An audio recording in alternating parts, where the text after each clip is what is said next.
bisa dibilang K2G ini adalah reviewer yang berani modal. Kita pengen selalu mencoba barang apapun yang tidak rilis di Indonesia. K2 Gadget sebulan ngeluarin duit 100 juta buat barang itu. Kita nggak bisa beli yang mahal-mahal buat di video dong, jadi aslinya harus pakai yang kayak begini. Gokil, cuman maksud gua ya nggak gini juga.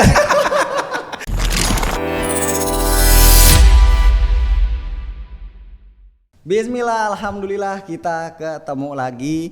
Gua selalu excited kalau misalkan gua lagi bikin konten video podcast karena gua ngundang tamu-tamu yang sangat luar biasa yang bahkan kali ini belum pernah syuting bareng. Akhirnya kesempatan juga buat syuting bareng. Apa kabar, Bro? Kabar baik bro, akhirnya ini kayaknya dari tahun 2017 pertama kali nge-YouTube gue pengen banget collab sama Droid Lime.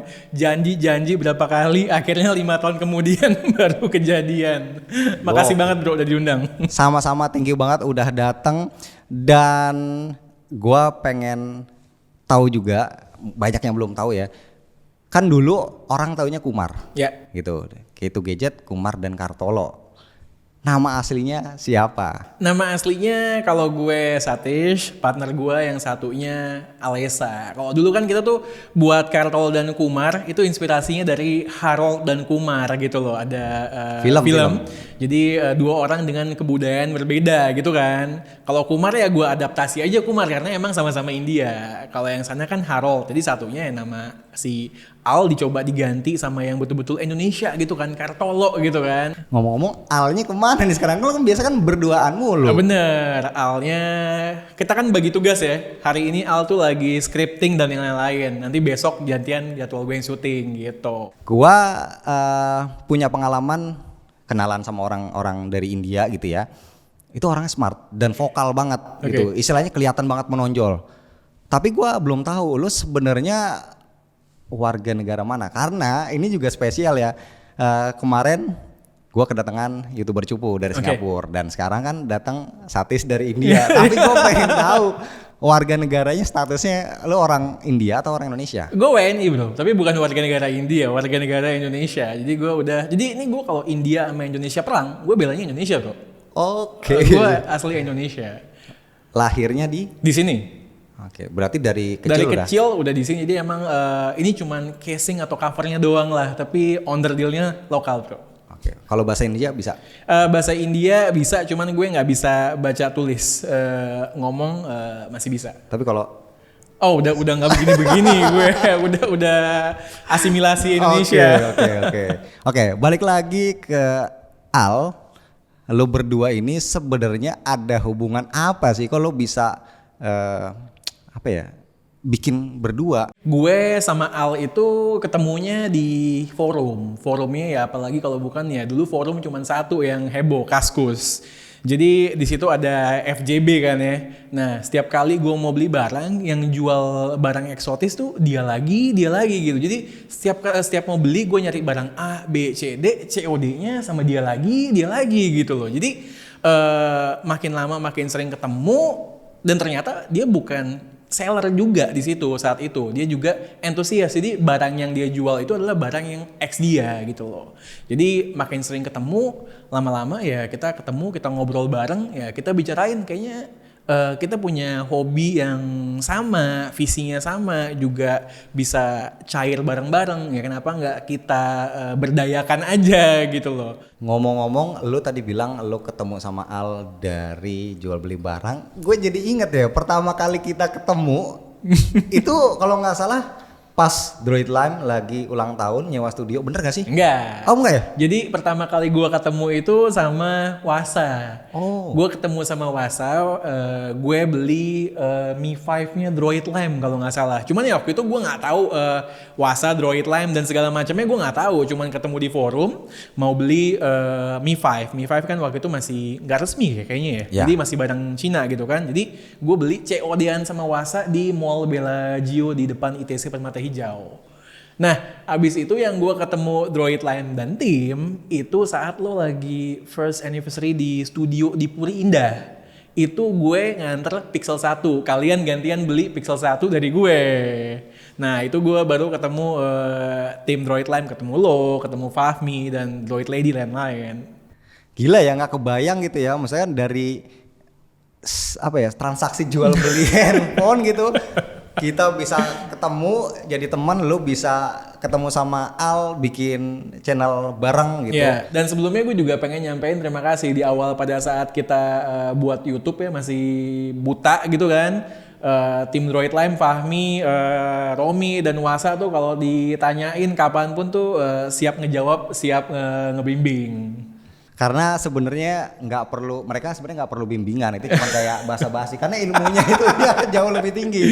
Terus lo ini berdua kalau gua lihat apa ya, konten-konten lo itu kan barang-barangnya luar biasa ya gitu yang lo bahas. Sebenarnya kalian berdua ini orang kaya raya apa gimana sih? Enggak sih bro, kalau dibilang kaya raya ya enggak, kalau dibilang susah banget ya enggak, berkecukupan lah, pas mau beli Volt cukup gitu kan, enggak bercanda. Jadi ya berkecukupan lah gitu kan. Dulu waktu masih sekolah mungkin orang tua support, terus pada saat udah mau kuliah, udah mulai menghasilkan ya kita emang kalau punya duit sedikit, apapun yang kita punya budgetnya larinya tuh ke gadget, sedikit-sedikit ke gadget gitu loh. Jadi mungkin nyobain gadget eksotis ini bukan karena kita nge-YouTube, tapi emang udah di kita punya hobi, kita punya DNA gitu loh. Oke, berarti agak mirip sama gua sama Fahmi dulu ya. Gua mainan handphone itu dari 2005 gitu ya. Gue sering ke Taman Puring tuh dari uang belanja gitu. Gue sering beli, ntar ganti handphone pakai Nokia 7610, Nokia ini dari yang bener-bener jadul banget sampai handphone Panasonic yang kecil, yang gede mini dan lain-lain. Gue pakai O2, pakai Palm kayak gitu. Dan gue juga lihat story yang ya pokoknya pernah ya gue lihat lo dan Al juga punya basic yang sama gitu. Makanya nggak kaget sih ketika lo meluncur ada di YouTube. Ya lo dengan gampang bisa catch up dengan yang lain, kayak gitu. Rata-rata kita pengen selalu mencoba barang apapun yang tidak rilis di Indonesia. Nggak harus barang itu punya suatu keunggulan yang wah gitu. Tapi kalau barang itu nggak rilis, bagus, kenapa nggak kita coba gitu loh. Oke, ya ini menarik ya karena bisa dibilang ya DNA dari K2 Gadget itu mirip-mirip sama kita di Droid Lime gitu. Terus gua Fahmi Wasa itu paling demen deh nge-review barang-barang yang nggak resmi ya gitu, barang-barang yang istilahnya susah didapetin gitu. Dan gue juga ngelihat Om Diar ya. Ya Om Diar, betul. Om Diar itu juga salah satu yang sama, dan terakhir ada Om Effendi, YouTuber cupu kayak gitu. Jadi memang menarik opsinya, cuman belakangan ini akhir-akhir ini Droid Lime ngalah. Jadi kita gitu. Dikasih jalan nih. Karena soalnya bukan apa-apa. duitnya jadi memang kita kayak muter otak, harus strategi ini gitu. Jadi memang mengurangi. Jadi kalau bisa minjem kenapa harus beli gitu. Smart itu namanya, bro. Nah, gue pengen tanya lagi, sebenarnya jadi apa rahasianya K2 Gadget ini bisa selalu mereview produk-produk konsisten ya, produk-produk yang terbaru dan nggak resmi, dan itu nggak jarang tuh harganya mahal banget. Oke, jadi mungkin kalau gue boleh share, mungkin orang awam atau orang yang nggak tahu ngelihatnya mungkin kalau sebulan itu kita beli barang satu harganya misalnya 20 juta, sebulan kita bisa nge-review 4-5 barang seperti itu. Orang tuh mindsetnya pasti K2 Gadget sebulan ngeluarin duit 100 juta buat barang itu. Padahal kuncinya itu bukan di situ, tapi kuncinya itu adalah di strategi perputaran barang dan duit. Modal kita bisa aja cuman 15 sampai dengan 20 juta rupiah. Tapi kita bisa beli 5 barang yang harganya 15 sampai 20 juta rupiah. Caranya gimana coba? Jadi kita modalnya 15 sampai 20. Kita begitu dapat satu barang, kita makainya itu barangnya itu kurang lebih hanya 1 minggu. 1 minggu kita pakai, lalu kita jual lagi, duitnya itu kembali, kita pakai lagi untuk beli barang yang lain gitu loh. Jadi perputarannya bro yang diatur gitu loh. Jadi lu bayangin kita punya duit cuma 15-20, cuman kita seminggu sekali jual beli, ya jadinya kita bisa coba 4 atau 5 barang yang harganya segituan juga gitu loh. Jadi bukan kita punya duit 100 juta per bulan kita keluarin di depan, nggak begitu gitu loh. Berarti nggak mesti tuh buat kalian yang seandainya nih punya planning pengen jadi reviewer gitu, ya bisa meniru strategi dari K2 Gadget ya. Nggak selalu harus punya modal sabrek jebret terus beli barang banyak. Iya. Kayak gitu. Nah itu biasanya sudah ada yang ini ya, maksudnya orang yang dalam tanda kutip penadahnya gitu? Gue dan Al kan kita tuh gadget entusias ya. Jadi emang teman-teman di samping kiri, kanan, atas, bawah kita tuh emang maniak gadget juga gitu loh. Jadi bahkan sebelum barang kita sampai, kadang barang yang kita beli itu udah ada yang DP-in gitu loh bro. Lo pakai seminggu, ntar barangnya gue beli ya gitu loh. Jadi cash flow kita juga relatif cepat karena yang beli teman-teman samping kiri kanan sendiri gitu loh. Dan kalau ditanya kerugiannya pun relatif minimal ya, karena kita pakai barangnya dipakai sebentar, cuman semingguan doang ya, jual like new lagi gitu kan, ya orang juga seneng belinya gitu loh. HP termahal apa yang pernah lo beli ya? Salah satunya yang Vertu tempo hari itu kan juga mahal gitu kan, terus Huawei Mate Porsche itu juga mahal, nggak murah gitu kan, ada yang seperti itu. Tapi lagi-lagi yang Huawei Mate Porsche itu yang beli adalah temen gue sendiri yang emang hobi mobil Porsche, dia punya mobil Porsche gitu loh, jadi ngejualnya tuh enak sebenarnya gitu loh, kalau lo berada di komunitas itu gitu. Apakah dari video yang lo buat, ketika lo beli, abis itu lo buat videonya, terus lo jual lagi, apakah itu balik modal atau atau sering juga istilahnya rugi ya, tapi paling nggak lo merasa puas lo udah nyobain? Kalau tanya rugi, impas atau bahkan untung gitu ya, tiga-tiganya pernah kita alamin. Tapi yang paling sering itu adalah tentu rugi. Tapi ruginya karena gue ngeluarin dari kantong gue dan Alessa.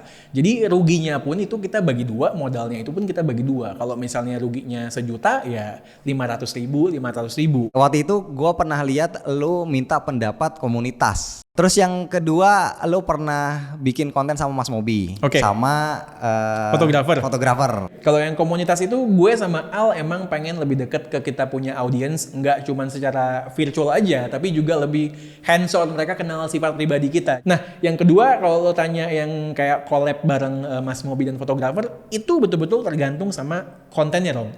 Maaf, tergantung sama produknya, ya kan?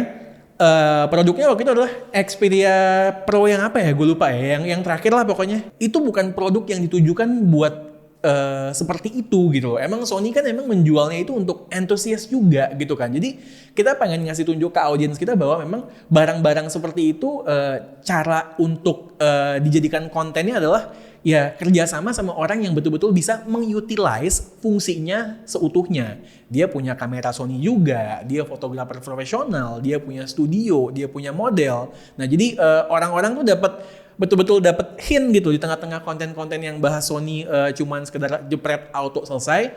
Kita kasih tunjuk ada opsi untuk menggunakannya dengan cara profesional dan mereka betul-betul diuntungkan dengan cara tersebut gitu. Bisa dibilang K2G ini adalah reviewer yang berani modal gitu. Karena tadi beli barang keluar duit sendiri gitu ya, dan keseringan rugi.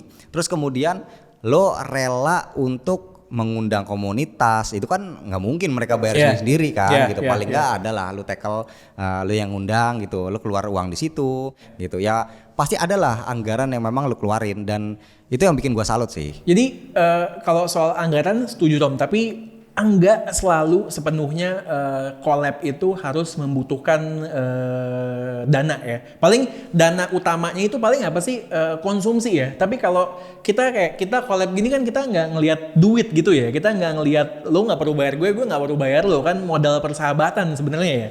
Sama halnya dengan gue collab dengan Mas Mobi, dengan fotografer, itu ya modal persahabatan sekomunitas gitu loh. Kita sama-sama ya udah, yang penting kita bisa beneficial. Lo dapat konten berupa apa, gue dapat konten kembali berupa apa gitu. Jadi menurut gue jangan dipikirin dulu dari harus punya modal gitu loh. Yang penting perluas networking aja gitu loh. Oke, ini gue demen nih jawabannya, karena gue sebenarnya juga agak-agak ngeri nih. Tadi gue ngundang memang cuman ngasih makan ayam geprek konsumsi.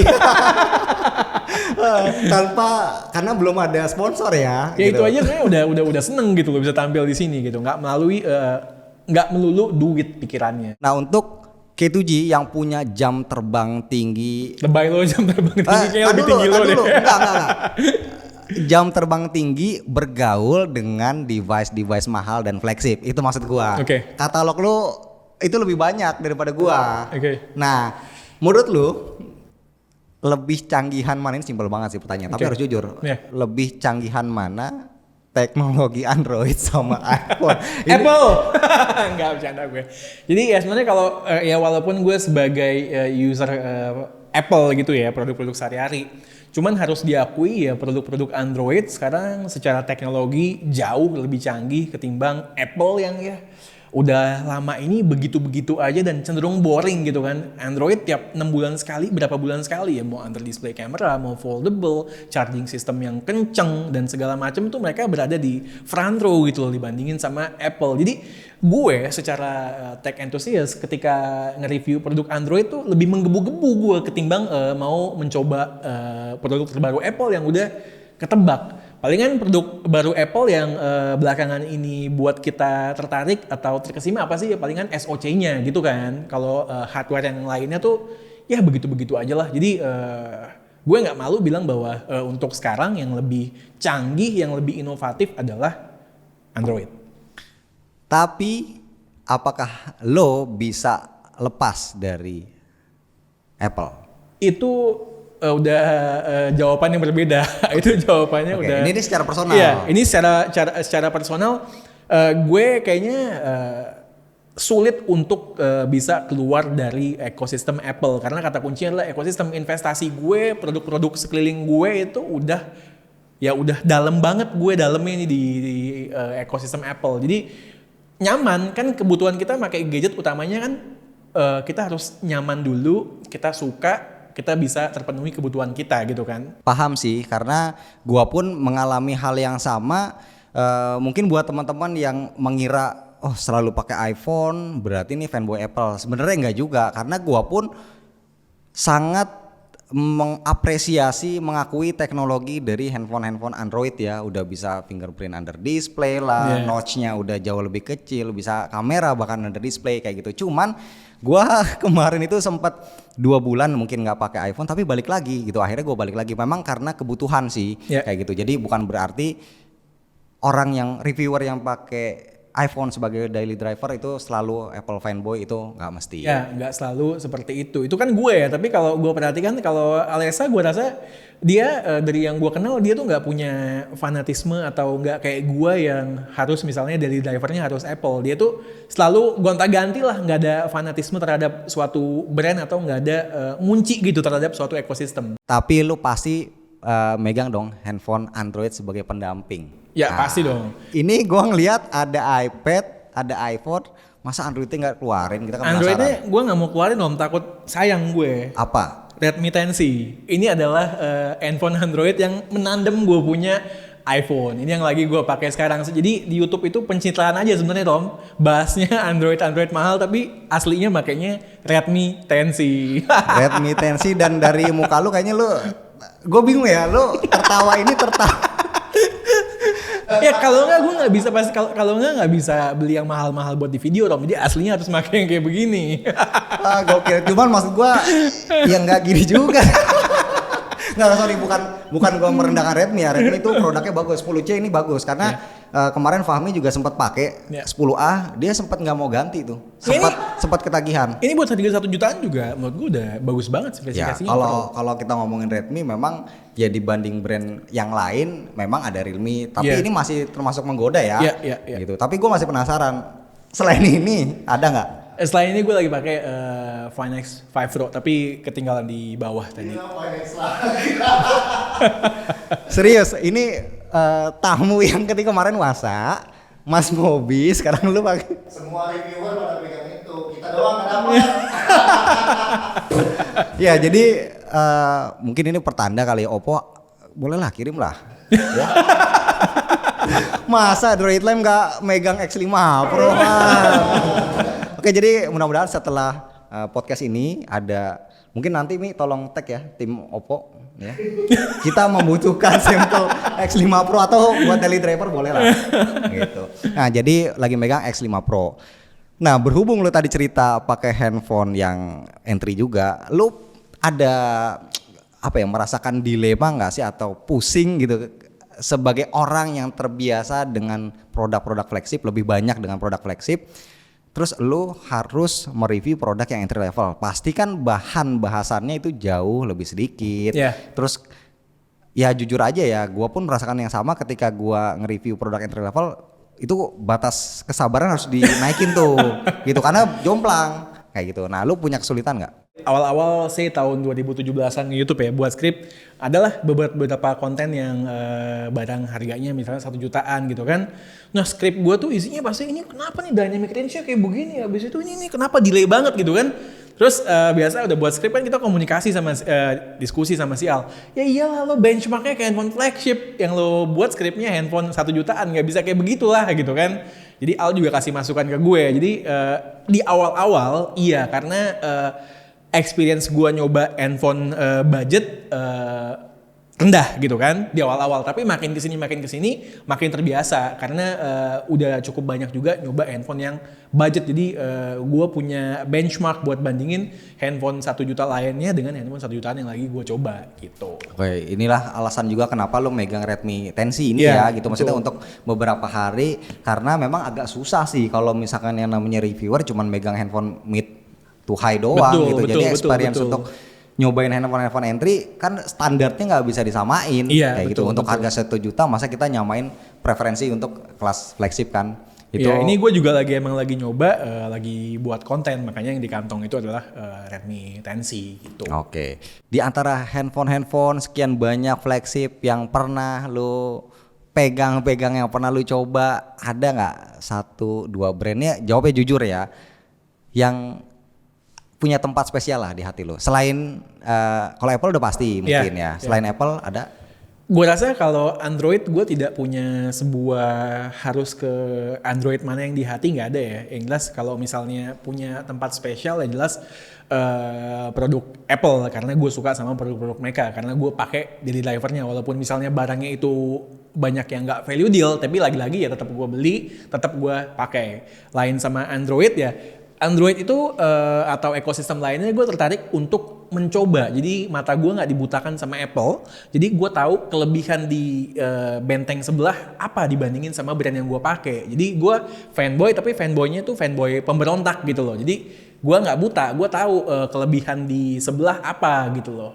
Jadi ketika gue pakai Apple ada kekurangannya, misalnya untuk fotografi low light gitu kan ya, gue prefer jepret pakai Android ketimbang pakai iPhone gitu. Oke, berarti lo membuka mata dan juga membuka hati untuk produk-produk lain. Tapi kalau brand yang spesial gue nggak punya, tapi mungkin yang belakangan lagi getol gitu kan ya, yang menurut gue lagi layak dipantau itu flagshipnya Vivo. Menurut gue lompatannya itu jauh sekali dibandingin misalnya 2 tahun yang lalu gitu loh. Mereka lebih banyak berani berbicara. Bahkan menurut gue untuk fotografi kita bicara untuk harga 10 juta kayaknya mau ngelawan Vivo X70 Pro aja tuh kayaknya sulit gitu loh brand-brand lain gitu kan. Jadi mereka di dalam hal fotografi khususnya low light itu menurut gue harus dipantau. Nah tadi kita ngomongin soal brand yang punya tempat spesial di hati lo. Tapi kalau misalkan yang lain selain handphone, mungkin cewek ada nggak yang yang punya yang punya tempat spesial di hati lo? Karena ini adalah pertanyaan inti dari podcast. Jadi ini tujuan undangnya sebenarnya itu ya, bukan buat kolaborasi teknologi ya. Ini yang paling ditanyain sama orang-orang. Ada ya, cuman emang gue prefer untuk tidak gembar-gembor di sosial media. Gue emang bukan tipe user yang posting memamerkan segala sesuatu di sosial media, kecuali di K2G ya yang berhubungan dengan gadget gue show, tapi yang berhubungan dengan kehidupan pribadi tidak. Kalau pertanyaan ada apa nggak ada. Oke, terjawab sudah. Ada, dan mudah-mudahan ya langgeng terus ya gitu. Berarti dengan terjawabnya pertanyaan tadi berarti pertanyaan pamungkas yang juga pertanyaan inti, berarti selesai sudah podcast kita kali ini, dan bisa gua ambil kesimpulan kalau ternyata K2G yaitu mereka yang biasa mereview produk-produk flagship, produk-produk high end, produk-produk mahal, nggak harus punya uang yang banyak seabrek-abrek untuk bisa menjadi tech reviewer. Kuncinya di perputaran duitnya diatur dan juga perputaran barangnya, jangan numpuk barang sekaligus banyak gitu loh.